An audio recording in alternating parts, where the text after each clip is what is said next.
Ya, pemirsa, aksi penembakan brutal kembali terjadi di Amerika Serikat. Kali ini seorang pria melancarkan tembakan di stasiun 36th Street, Sunset Park, Brooklyn, New York pada Selasa pagi. Sedikitnya 29 orang terluka dalam insiden ini. Pihak kepolisian setempat belum memastikan motif aksi penembakan tersebut, namun insiden ini tidak diselidiki sebagai aksi terorisme. Dan kita akan membahasnya bersama Ibu Suzy Sudarman selaku pengamat kajian Amerika Serikat. Selamat siang, Ibu Suzy. Selamat siang, Samuel.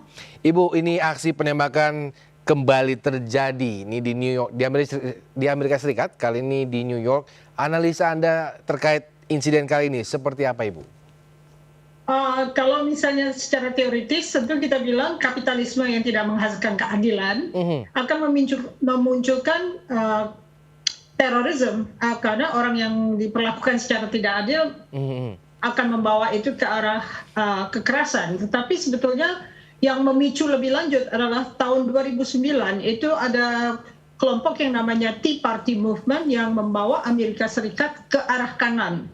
Lalu pemerintahan Donald Trump telah mendorong lahirnya pandangan-pandangan rasis terhadap kelompok tertentu. Jadi kita lihat kebanyakan rasisme itu diberlakukan kepada orang Asia misalnya oleh orang kulit berwarna ya. Jadi ada tren tertentu di akhir-akhir ini di Amerika dengan kesulitan ekonomi dan rasisme yang diangkat oleh partai politiknya telah membawa akibat kepada kekerasan kepada penduduk. Oke, berarti ini bukan aksi terorisme dalam arti yang dilakukan oleh teroris. Ini memang murni karena faktor ekonomi seperti itu, Bu Suzy. Faktor ekonomi dan rasisme yang digaungkan bahwa orang-orang tertentu telah membuat rakyat Amerika miskin. Padahal sebetulnya yang membuat Amerika miskin adalah ketidakadaan keadilan itu.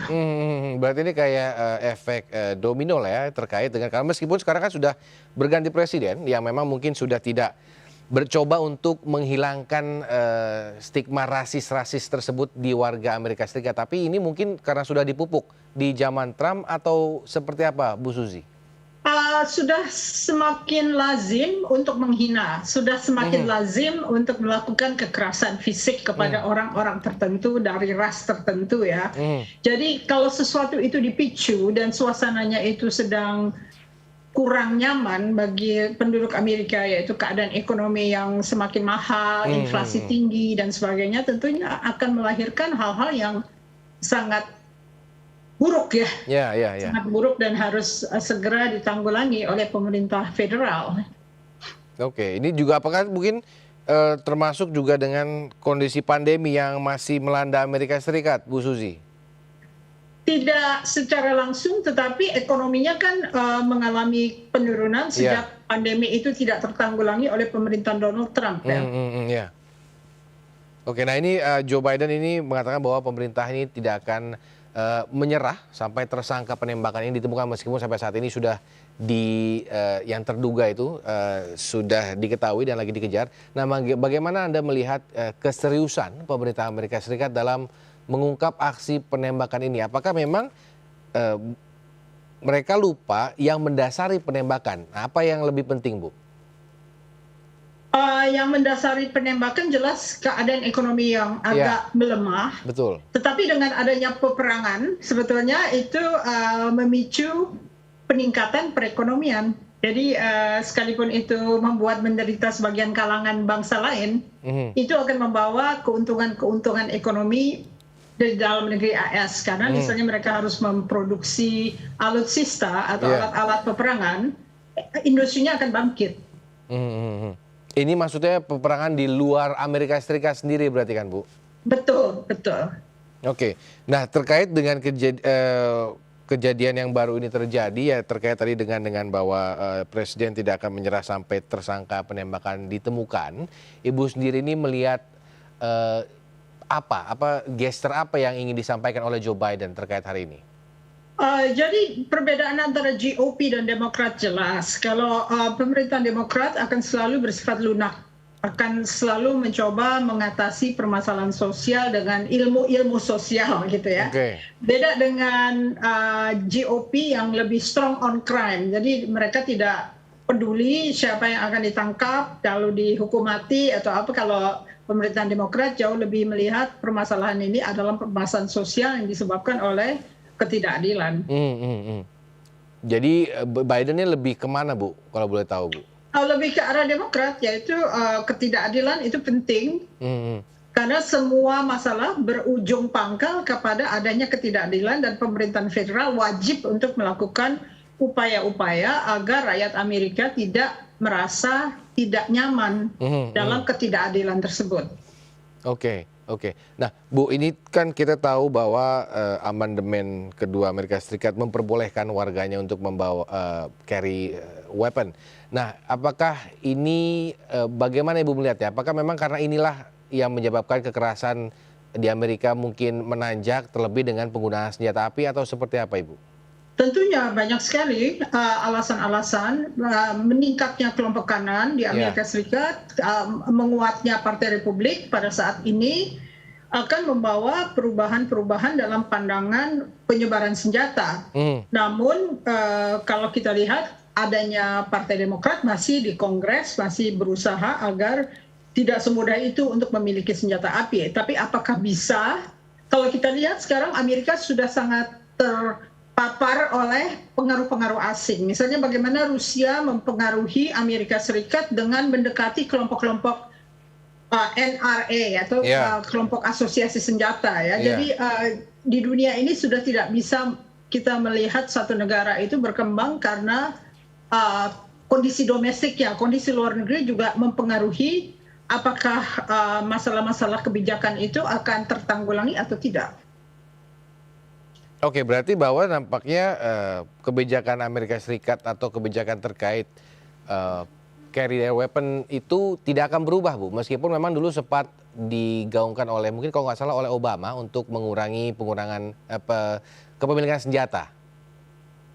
Selama Senat masih dikuasai Partai Republik, tentunya susah untuk kita bayangkan bahwa akan ada perubahan tentang kepemilikan senjata ini karena Partai Republik didukung oleh NRA dan mereka mendapatkan sumbangan kampanye untuk pemilihan umum sampai sekarang yang terbanyak adalah diberikan kepada calon-calon dari GOP dan alasan-alasan amandemen kedua itu dijadikan alasan tambahan untuk mencegah agar kepemilikan senjata itu dirusak oleh pemerintah Demokrat gitu. Jadi mereka mau tetap bebas. Padahal pernah suatu saat di mana Demokrat itu mayoritas di Kongres dan Senat pernah dilarang AR-15. Sekarang AR-15 sudah menjadi sesuatu yang halal gitu ya, boleh dipakai lagi. Padahal sebelumnya tadinya dihalangi.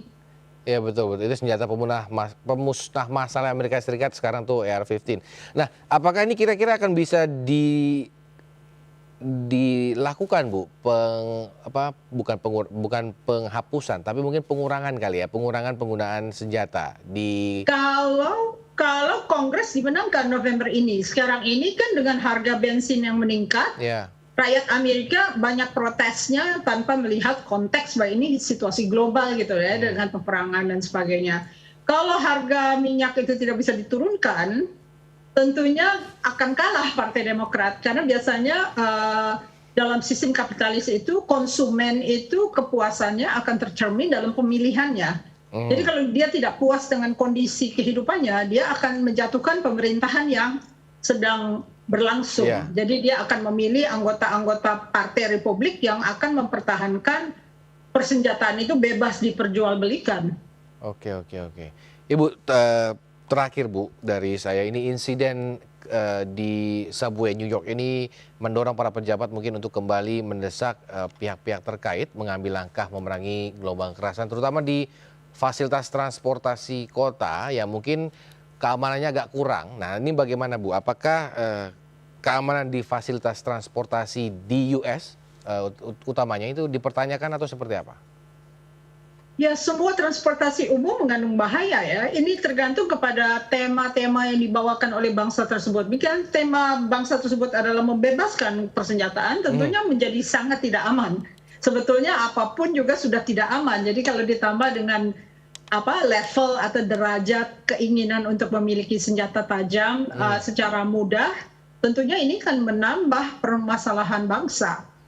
Jadi harus dirubah, kebangsaan itu harus dibuat lebih lunak, lebih restriktif terhadap kepemilikan senjata sehingga akhirnya keamanan publik itu terjamin. Karena tidak ada satu security measures yang bisa kira-kira melindungi rakyat begitu saja secara general ya. Iya, iya betul. Meskipun memang mungkin kalau nggak salah tidak semua daerah bagian di Amerika Serikat yang memperbolehkan warganya membawa senjata, betul ya Bu Susi? Kebanyakan red state atau negara bagian yang memilih Partai Republik yang lebih banyak jumlahnya dibandingkan Partai Demokrat, 26 lawan 21 atau gimana ya susunannya, itu kebanyakan membebaskan. Oke. Hanya mungkin peraturannya sedikit berbeda, conceal and own misalnya boleh dimiliki tapi disembunyikan atau dengan terbuka boleh menembak. Baik. Dan memang kalau nggak salah membutuhkan tes psikologi ya Bu, kalau ingin menggunakan atau memiliki senjata api di sana ya? Tidak di negara bagian merah. Oh gitu?